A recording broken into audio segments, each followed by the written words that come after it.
नमस्कार। उनकी कलम मेरी आवाज़ में आप सभी का स्वागत है। बड़ों को प्रणाम और छोटों को बहुत सा प्यार। चलिए सुनते हैं कहानी कोई दुख ना हो तो बकरी खरीद लो, जिसे लिखा है मुंशी प्रेमचंद जी ने। उन दिनों दूध की तकलीफ थी। कई डेयरी फार्मों की आजमाइश की, आहारों का इम्तिहान लिया, कोई नतीजा नहीं। 2-4 दिन तो दूध अच्छा मिलता, फिर मिलावट शुरू हो जाती। कभी शिकायत होती, दूध फट गया, कभी उसमें से नागवार बू आने लगी, कभी मक्खन के रेज़े निकलते। आखिर एक दिन एक दोस्त से कहा, भाई आओ साझे में एक गाय ले ले, तुम्हें भी दूध का आराम होगा, मुझे भी। लागत आधी आधी, खर्च आधा आधा, दूध भी आधा आधा। दोस्त साहब राज़ी हो गए। मेरे घर में जगह ना थी और गोबर वगैरह से मुझे नफ़रत है। उसके मकान में काफ़ी जगह थी, इसलिए प्रस्ताव हुआ कि गाय उन्हीं के घर रहे। इसके बदले में उन्हें गोबर पर एक छत्र अधिकार रहे। वह उसे पूरी आज़ादी से पाथें, उपले बनाएं, घर लीपें, पड़ोसियों को दें या उसे किसी आयुर्वेदिक उपयोग में लाएं।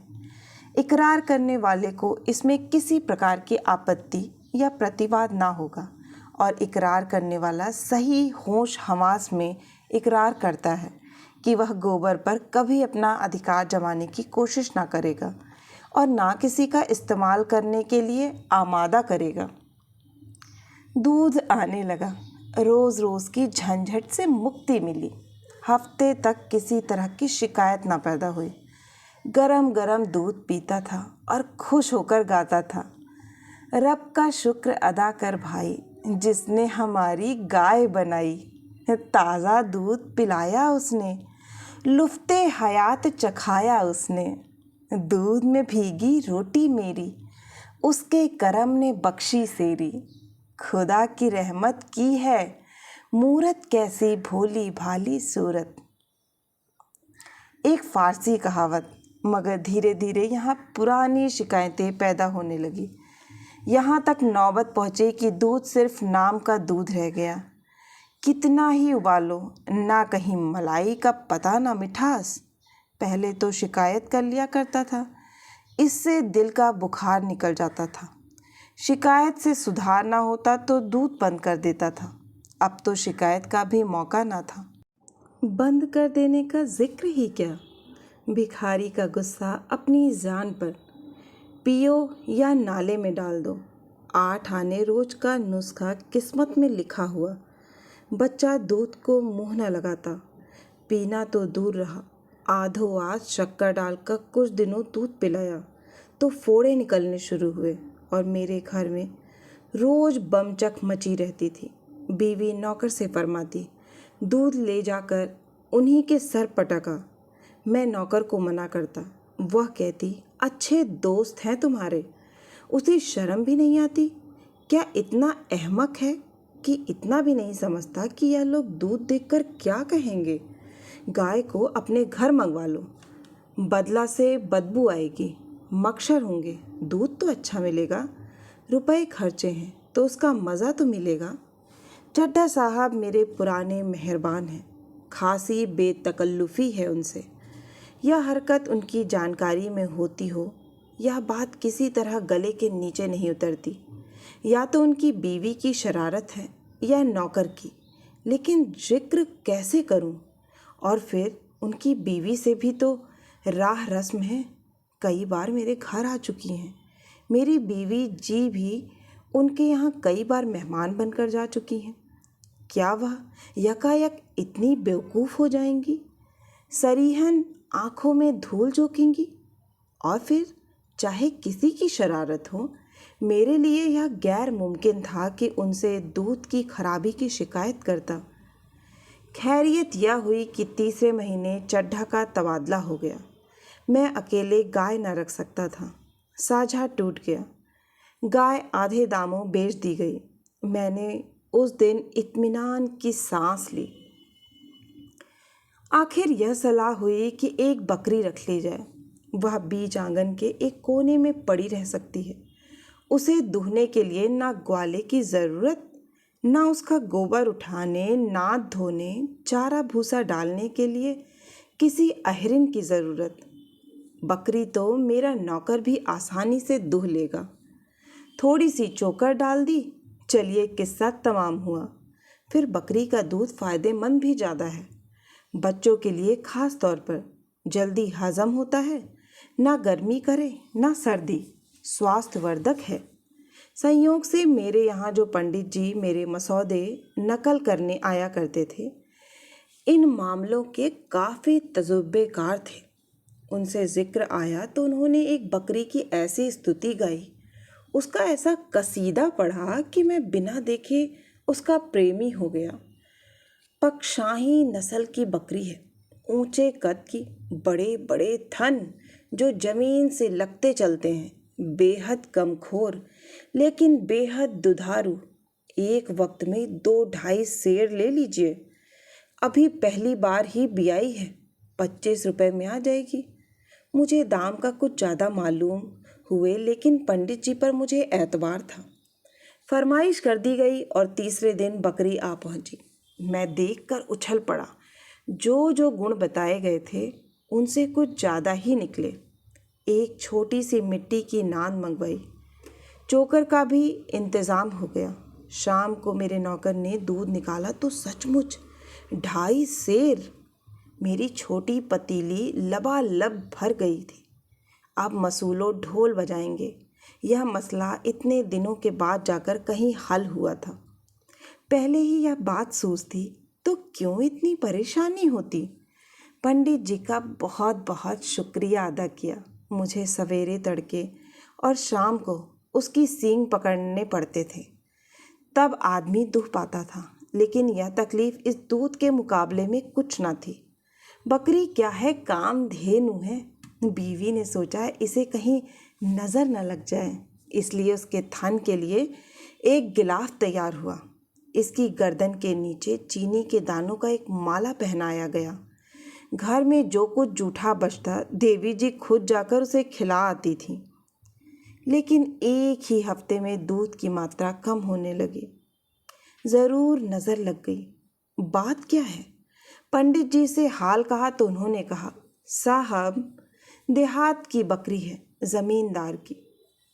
बेदरेग अनाज खाती थी और सारे दिन बाग में घूमा चरा करती थी। यहाँ बंधे बंधे दूध कम हो जाए तो ताज्जुब नहीं, इसे जरा टहला दिया कीजिए। लेकिन शहर में बकरी को टहलाए कौन और कहाँ? इसलिए यह तय हुआ कि बाहर कहीं मकान लिया जाए। वहाँ बस्ती से जरा निकलकर खेत और बाग है। कहाँ घंटे 2 घंटे टहला लाया करेगा। झटपट मकान बदला और गौ की मुझे दफ्तर आने जाने में 3 मील का फासला तय करना पड़ता था। लेकिन अच्छा दूध मिले तो मैं इसका दुगना फासला तय करने को तैयार था। यहाँ मकान खूब खुला हुआ था। मकान के सामने सहन था। ज़रा और बढ़कर आम और महुए का बाग। बाग से निकलिए तो काछिए की खेत थे, किसी में आलू किसी में गोभी। एक काछी से तय कर लिया कि रोज़ाना बकरी के लिए कुछ हरियाली जाया करे, मगर इतनी कोशिश करने पर भी दूध की मात्रा में कुछ खास बढ़त नहीं हुई। 2.5 सेर की जगह मुश्किल से सेर भर दूध निकलता था। लेकिन यह तस्कीन थी कि दूध खालिश है, यही क्या कम है। मैं यह कभी नहीं मान सकता कि खिदमतगारी के मुकाबले में बकरी चराना ज़्यादा जलील काम है। हमारे देवताओं और नबियों का बहुत सम्मानित वर्ग गल्ले चराया करता था। कृष्ण जी गाय चराते थे। कौन कह सकता है कि उस गल्ले में बकरियां ना रही होंगी। हज़रत ईसा और हज़रत मोहम्मद दोनों ही भेड़ें चराते थे। लेकिन आदमी रूढ़ियों का दास है। जो कुछ बुज़ुर्गों ने नहीं किया उसे वह कैसे करे। नए रास्ते पर चलने के लिए संकल्प और दृढ़ आस्था की ज़रूरत है। वह हर एक में तो होती नहीं। धोबी आपके गंदे कपड़े धो लेगा, लेकिन आपके दरवाजे पर झाड़ू लगाने में अपनी हतक समझता है। जरायम पेशा कौमों के लोग बाजार से कोई चीज़ कीमत देखकर खरीदना अपनी शान के खिलाफ समझते हैं। मेरे खिदमतगार को बकरी लेकर बाग में जाना बुरा मालूम होता था। घर से तो ले जाए, लेकिन बाग में उसे छोड़कर खुद किसी पेड़ के नीचे सो जाता। बकरी पत्तियां चल लेती थी, मगर एक दिन उसके जी में आया कि जरा बाग से निकलकर खेतों की सैर करें। यूं वह बहुत ही सभ्य और सुसंस्कृत बकरी थी। उसके चेहरे से गंभीरता झलकती थी, लेकिन बाग और खेत में घुस गई आज़ादी नहीं है, इसे वह शायद ना समझ सके। एक रोज किसी खेत में घुस गई और गोभी की कई क्यारियां साफ कर गई। काक्षी ने देखा तो उसके कान पकड़ लिए और मेरे पास लाकर बोला, बाबा जी, इस तरह आपकी बकरी हमारे खेत चरेगी तो हम तो तबाह हो जाएंगे। आपको बकरी रखने का शौक है तो इसे बांध कर रखिए। आज तो हमने आपको लिहाज किया, लेकिन फिर हमारे खेत में गई तो हम या तो उसकी टांग तोड़ देंगे या कानी हौस भेज देंगे। अभी वह अपना भाषण खत्म ना कर पाया था कि उसकी बीवी आ पहुंची और उसने इसी विचार को और भी जोरदार शब्दों में अदा किया। हाँ हाँ करती ही रही, मगर रांड खेत में घुस गई और सारा खेत चौपट कर दिया। इसके पेट में भवनी बैठे, यहाँ कोई तुम्हारा दबैल नहीं है। हाकिम होंगे अपने घर के होंगे। बकरी रखना है तो बांध कर रखो, नहीं गला ऐंठ दूंगी। मैं भीगी बिल्ली बना हुआ खड़ा था। जितनी फटकार आज सहनी पड़ी उतनी तो जिंदगी में कभी ना सही। और जिस धीरज से आज काम लिया, अगर उसे दूसरे मौके पर काम लिया होता तो आज आदमी होता। कोई जवाब नहीं सूझता था, बस यही जी चाहता था कि बकरी का गला घोंट दूं और खिदमतगार को 150 हंटर जमाऊं। मेरी खामोशी से वह औरत भी शेर होती जाती थी। आज मुझे मालूम हुआ कि किन्हीं किन्हीं मौके पर खामोशी नुकसानदेह साबित होती है। खैर, मेरी बीवी ने घर में यह गुल गपाड़ा सुना तो दरवाजे पर आ गई तो हेकड़ी से बोली, तू कानी हौस पहुंचा दे, और क्या करेगी? नाहक टर्र टर्र कर रही है घंटे भर से। जानवर ही है, एक दिन खुल गई तो क्या उसकी जान लेगी? खबरदार, जो एक बात भी मुंह से निकाली, क्यों नहीं खेत के चारों तरफ झाड़ लगा देती, कांटों से रूंध दे। अपनी गति तो मानती नहीं, ऊपर से लड़ने आई है। अभी पुलिस में इत्तला कर दें तो बंधे बंधे फिरो। बात कहने की इस शासनपूर्ण शैली ने उन दोनों को ठंडा कर दिया, लेकिन उनके चले जाने के बाद मैंने देवी जी की खूब खबर ली। गरीबों का नुकसान भी करती हो और ऊपर से रोब जमाती हो, इसी का नाम इंसाफ है। देवी जी ने गर्वपूर्वक उत्तर दिया, मेरा एहसान तो न मानोगे कि शैतानों को कितनी आसानी से भगा दिया। लगे उल्टे डांटने। गंवारों को राह बतलाने का शक्ति के सिवा दूसरा कोई तरीका नहीं। सज्जनता या उदारता उनकी समझ में नहीं आती। उसे यह लोग कमज़ोरी समझते हैं और कमज़ोर को कौन नहीं दबाना चाहता। खिदमतगार से जवाब तलब किया तो उसने साफ कह दिया, साहब, बकरी चराना मेरा काम नहीं है। मैंने कहा, तुमसे बकरी चराने को कौन कहता है? जरा उसे देखते रहो कि किसी खेत में ना जाए, इतना भी तुमसे नहीं हो सकता? मैं बकरी नहीं चरा सकता साहब, कोई दूसरा आदमी रख लीजिए। आखिर मैंने खुद शाम को उसे बाग में चरा लाने का फैसला किया। इतने ज़रा से काम के लिए एक नया आदमी रखना मेरी हैसियत से बाहर था और अपने इस नौकर को जवाब भी नहीं देना चाहता था, जिसने कई साल तक वफादारी से मेरी सेवा की थी और ईमानदार था। दूसरे दिन में दफ्तर से ज़रा जल्द चला आया और चटपट बकरी को लेकर बाग में जा पहुंचा। जाड़ों के दिन थे, ठंडी हवा चल रही थी, पेड़ों के नीचे सूखी पत्तियां गिरी हुई थीं। बकरी एक पल में वहां जा पहुंची। मेरी दलेल हो रही थी, उसके पीछे पीछे दौड़ता फिरता था। दफ्तर से लौटकर ज़रा आराम किया करता था। आज यह कवायद करनी पड़ी। थक गया, मगर मेहनत सफल हो गई। आज बकरी ने कुछ ज़्यादा दूध दिया। यह ख्याल आया, अगर सूखी पत्तियां खाने से दूध की मात्रा बढ़ गई तो यकीनन हरी पत्तियां खिलाई जाएं तो इससे कहीं बेहतर नतीजा निकले। लेकिन हरी पत्तियां आए कहाँ से?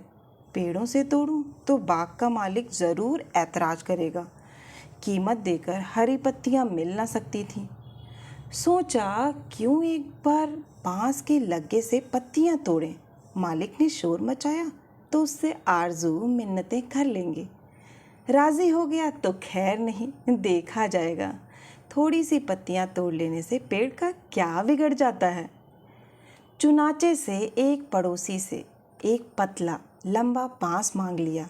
उसमें एक अंकुश बांधा और शाम को बकरी को साथ लेकर पत्तियां तोड़ने चला। चोर आंखों से इधर उधर देखता जाता था, कहीं मालिक तो नहीं आ रहा है।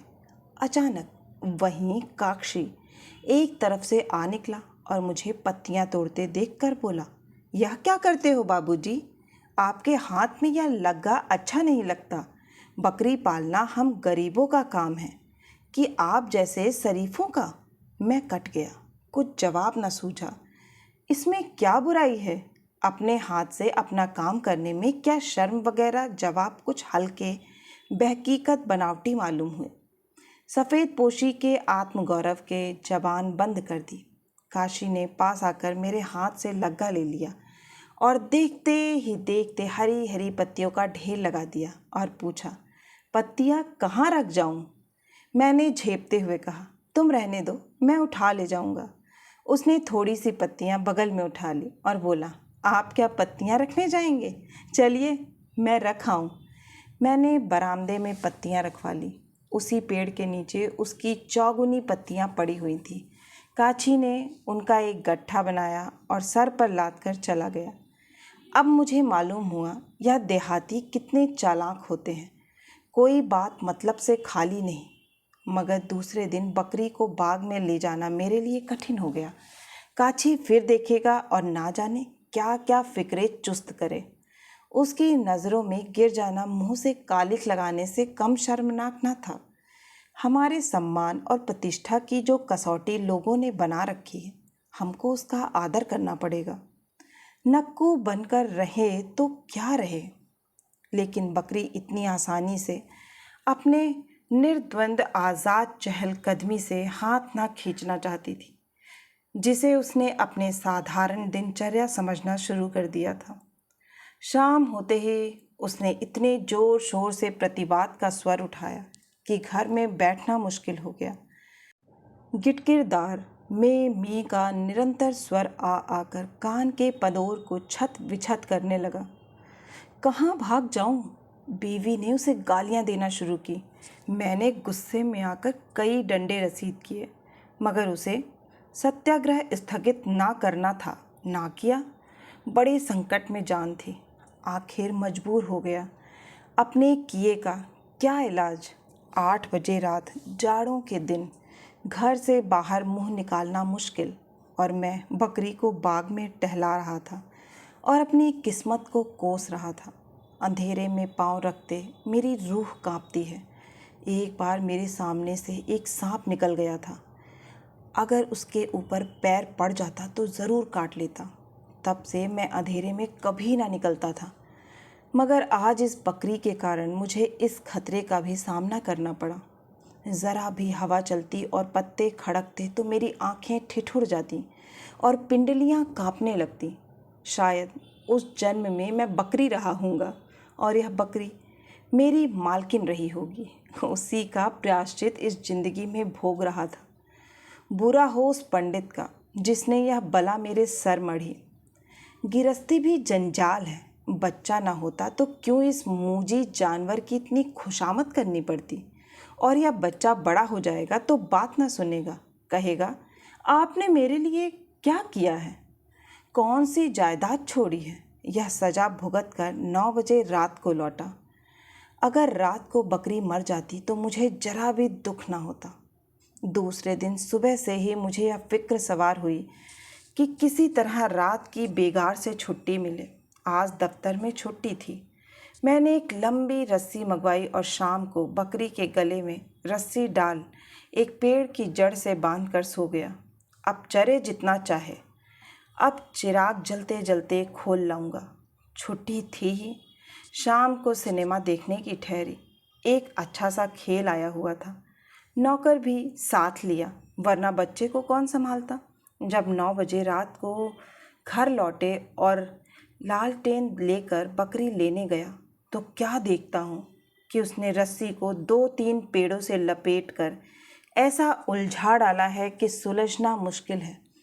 इतनी रस्सी भी ना बची कि वह एक कदम भी चल सकती। और विला कुवत जी में आया कि कमबख्त को यहीं छोड़ दूं, मरती है तो मर जाए।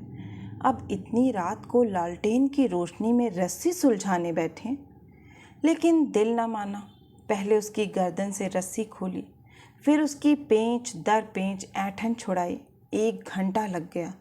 मारे सर्दी के हाथ ठिठुर जाते थे और जी जल रहा था। वह अलग, यह तरकीब और भी तकलीफ देह साबित हुई। अब क्या करूं? अक्ल काम ना करती थी। दूध का ख्याल ना होता तो किसी को मुफ्त दे देता। शाम होते ही चुड़ैल अपनी चीख पुकार शुरू कर देगी और घर में रहना मुश्किल हो जाएगा। और आवाज़ भी कितनी कर्कश और मनहूस होती है। शास्त्रों में लिखा भी है, जितनी दूर उसकी आवाज़ जाती है उतनी दूर देवता नहीं आते। स्वर्ग की बसने वाली हस्तियाँ जो अप्सराओं के गाने सुनने की आदी हैं, उसकी कर्कश आवाज़ से नफरत करें तो क्या ताज्जुब। मुझ पर उसकी कर्ण कटु पुकारों को ऐसा आतंक सवार था कि दूसरे दिन दफ्तर से आते ही मैं घर से निकल भागा। लेकिन 1 मील निकल जाने पर भी ऐसा लग रहा था कि उसकी आवाज़ मेरा पीछा किए चली जाती है। अपने इस चिड़चिड़ेपन पर शर्म भी आ रही थी। जिसे एक बकरी रखने की भी सामर्थ्य ना हो, वह इतना नाजुक दिमाग क्यों बने। और फिर तुम सारी रात तो घर से बाहर रहोगे नहीं। 8 बजे पहुंचोगे तो क्या वह गीत तुम्हारा स्वागत ना करेगा। सहसा एक नीची शाखों वाला पेड़ देखकर मुझे बरबस उस पर चढ़ने की इच्छा हुई। सपाट तनों पर चढ़ना मुश्किल होता है। यहाँ तो 6-7 फुट की ऊंचाई पर शाखें फूट गई थी। हरी हरी पत्तियों से पेड़ लदा खड़ा था। और पेड़ भी था कूलर का, जिसकी पत्तियों से बकरियों को खास प्रेम है। मैं इधर 30 साल से किसी रुख पर नहीं चढ़ा। वह आदत जाती रही, इसलिए आसान चढ़ाई के बावजूद मेरे पाँव कांप रहे थे। पर मैंने हिम्मत ना हारी और पत्तियों तोड़ तोड़ कर नीचे गिराने लगा। यहाँ अकेले में कौन मुझे देखता है कि पत्तियाँ तोड़ रहा हूँ। अभी अंधेरा हुआ जाता है। पत्तियों का एक गट्ठा बगल में दबाऊंगा और घर जा पहुँचूंगा। अगर इतने पर भी बकरी ने कुछ ची चपड़ की तो उसकी शामत ही आ जाएगी। मैं अभी ऊपर ही था कि बकरियों और भेड़ों का एक गोल ना जाने किधर से आ निकला और पत्तियों पर पिल पड़ा। मैं ऊपर से चीख रहा हूँ, मगर सुनता कौन है। चरवाहे का कहीं पता नहीं। कहीं दुबक रहा होगा कि देख लिया जाऊंगा तो गालियाँ पड़ेगी। झल्ला कर नीचे उतरने लगा। एक एक पल में पत्तियां गायब होती जाती थी। उतरकर एक एक की टांग तोड़ूंगा।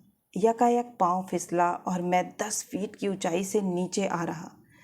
कमर में ऐसी चोट आई कि 5 मिनट तक आंखों तले अंधेरा छा गया। खैरियत हुई कि और ऊपर से नहीं गिरा, नहीं तो यहीं शहीद हो जाता। बारे मेरे गिरने के धमाके से बकरियां भागी और थोड़ी सी पत्तियां बच रहीं। जब जरा होश ठिकाने हुए तो मैंने उन पत्तियों को जमा करके एक गट्ठा बनाया और मज़दूरों की तरह उसे कंधे पर रखकर शर्म की तरह छिपाए चला। रास्ते में कोई दुर्घटना ना हुई। जब मकान कोई 4 फलांग रह गया और मैंने कदम तेज़ किए कि कहीं कोई देख ना ले, तो वह काछी सामने से आता दिखाई दिया। कुछ ना पूछो उस वक्त मेरी क्या हालत हुई। रास्ते के दोनों तरफ खेतों की ऊंची मेड़ें थीं, जिनके ऊपर नागफनी निकलेगा और भगवान जाने क्या सितम ढाए। कहीं मुड़ने का रास्ता नहीं और बदल ली और सिर झुकाकर इस तरह निकल जाना चाहता था कि कोई मजदूर है। तले की सांस तले थी, ऊपर की ऊपर, जैसे वह काची को खूंखार सो रहो। बार बार ईश्वर को याद कर रहा था कि हे भगवान, तू ही आफत के मारे हुओं का मददगार है। इस मरदूद की ज़बान बंद कर दे, एक क्षण के लिए इसकी आंखों की रोशनी गायब कर दे। आह, वह यंत्रणा का क्षण जब मैं उसके बराबर एक गज के फासले से निकला। एक एक कदम तलवार की धार पर पड़ रहा था। शैतानी आवाज़ कानों में आई, कौन है रे? कहाँ से पत्तियाँ तोड़े लाता है? मुझे मालूम हुआ नीचे से ज़मीन निकल गई है और मैं उसके गहरे पेट में जा पहुँचा हूँ। रोए बरछियाँ बने हुए थे, दिमाग में उबाल सा आ रहा था, शरीर को लकवा सा मार गया। जवाब देने का होश न रहा। तेजी से 2-3 कदम आगे बढ़ गया, मगर वह ऐच्छिक क्रिया न थी, प्राण रक्षा की सहज क्रिया थी कि एक जालिम हाथ गड्ढे पर पड़ा और गड्ढा नीचे गिर पड़ा। फिर मुझे याद नहीं कि क्या हुआ। मुझे जब होश आया तो मैं अपने दरवाजे पर पसीने से तर खड़ा था, गोया मिर्गी के दौरे के बाद उठा हूँ। इस बीच मेरी आत्मा पर उपचेतना का आधिपत्य था और बकरी की वह घृणित आवाज़, वह कर्कश आवाज़, वह हिम्मत तोड़ने वाली आवाज़, वह दुनिया की सारी मुसीबतों का खुलसा, वह दुनिया की सारी लानतों की रूह कानों में चुभी जा रही थी। बीवी ने पूछा, आज कहाँ चले गए थे? इस चुड़ैल को ज़रा बाग भी ना ले गए? जीना मुहाल किए देती है। घर से निकलकर कहाँ चली जाऊँ? मैंने इत्मीनान दिलाया, आज चिल्ला लेने दो।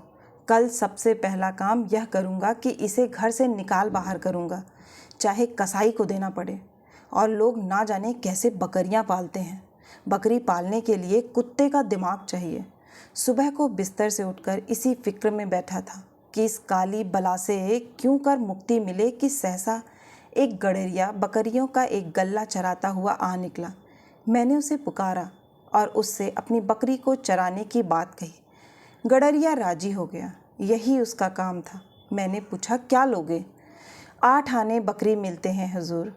मैं 1 रुपया दूंगा, लेकिन बकरी कभी मेरे सामने ना आवे। गड़ेरिया हैरत में रह गया। मरकही है क्या बाबूजी? नहीं नहीं, बहुत सीधी है।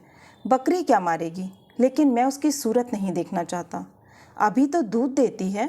हाँ, सेर सवा सेर दूध देती है। दूध आपके घर पहुंच जाया करेगा। तुम्हारी मेहरबानी। जिस वक्त बकरी घर से निकली है, मुझे ऐसा मालूम हुआ कि मेरे घर का पाप निकला जा रहा है। बकरी भी खुश थी, गोया कैद से छूटी है। गडरिये ने उसी वक्त दूध निकाला और घर में रखकर बकरी को लिए चला गया। ऐसा बेगराज गाहक उसे ज़िंदगी में शायद पहली बार ही मिला होगा। 1 हफ्ते तक दूध थोड़ा बहुत आता रहा, फिर उसकी मात्रा कम होने लगी, यहाँ तक कि 1 महीना ख़त्म होते होते दूध बिल्कुल बंद हो गया। मालूम हुआ बकरी गाभिन हो गई है। मैंने जरा भी ऐतराज़ ना किया। काछी के पास गाय थी, उससे दूध लेने लगा। मेरा नौकर खुद जाकर दूध लाता था। कई महीने गुजर गए। गडेरिया महीने में 1 बार आकर अपना रुपया ले जाता। मैंने कभी उससे बकरी का जिक्र ना किया। उसके ख्याल ही से मेरी आत्मा कांप जाती थी। गडेरिये को अगर चेहरे का भाव पढ़ने की कला आती होती तो वह बड़ी आसानी से अपनी सेवा का पुरस्कार दुगना कर सकता था। एक दिन मैं दरवाजे पर बैठा हुआ था कि गडेरिया अपनी बकरियों का गल्ला लिए आ निकला। मैं उसका रुपया लाने अंदर गया कि देखता हूँ कि मेरी बकरी 2 बच्चों के साथ मकान में आ पहुँची। वह पहले सीधी उस जगह गई जहाँ बंधा करती थी, फिर वहाँ से आंगन में आई और शायद परिचय दिलाने के लिए मेरी बीवी की तरफ ताकने लगी। उन्होंने दौड़कर एक बच्चे को गोद में ले लिया और कोठरी में जाकर महीनों का जमा चोकर निकाल लाई और ऐसी मोहब्बत से बकरी को खिलाने लगी कि जैसे बहुत दिनों की बिछड़ी हुई सहेली आ गई हो। ना वो पुरानी कटुता थी, ना वह मनमुटाव। कभी बच्चे को चुमकारती थी, कभी बकरी को सहलाती थी और बकरी डाक गड़ी की रफ्तार से चोकर उड़ा रही थी। तब मुझसे बोली, कितने खूबसूरत बच्चे हैं। हाँ, बहुत खूबसूरत। जी चाहता है एक पाल लूँ। अभी तबीयत नहीं भरी? तुम बड़े निर्मोही हो। जोकर खत्म हो गया। बकरी इत्मीनान से विदा हो गई। दोनों बच्चे भी उसके पीछे फुदकते चले गए। देवी जी आंख में आंसू भरे यह तमाशा देखती रहीं। गडेरिये ने चीलम भरी और घर से आग मांगने आया। चलते वक्त बोला, कल से दूध पहुंचा दिया करूँगा। मालिक, देवी जी ने कहा, और दोनों बच्चे क्या पिएंगे? बच्चे कहाँ तक पिएंगे बहू जी? 2 सेर दूध अच्छा ना होता था, इस मारे नहीं लाया। मुझे रात को वह मर्मांत तक घटना याद आ गई। मैंने कहा, दूध लाओ या ना लाओ, तुम्हारी खुशी, लेकिन बकरी को इधर ना लाना। उस दिन से ना वह गणेरिया नजर आया, ना वह बकरी, और ना मैंने पता लगाने की कोशिश की। लेकिन देवी जी उसके बच्चों को याद करके कभी कभी आंसू बहा रोती हैं। आशा है कि आपको यह कहानी बहुत ही पसंद आई होगी। अगर आपको मेरा प्रयास अच्छा लग रहा है, मेरे द्वारा बोली गई कहानियाँ पसंद आ रही हैं, तो इस चैनल से जुड़ना ना भूलें और चैनल को सब्सक्राइब करें। फिर मिलती हूँ एक नई कहानी या कविता के साथ। तब तक के लिए आप सभी का सुनने के लिए बहुत बहुत धन्यवाद।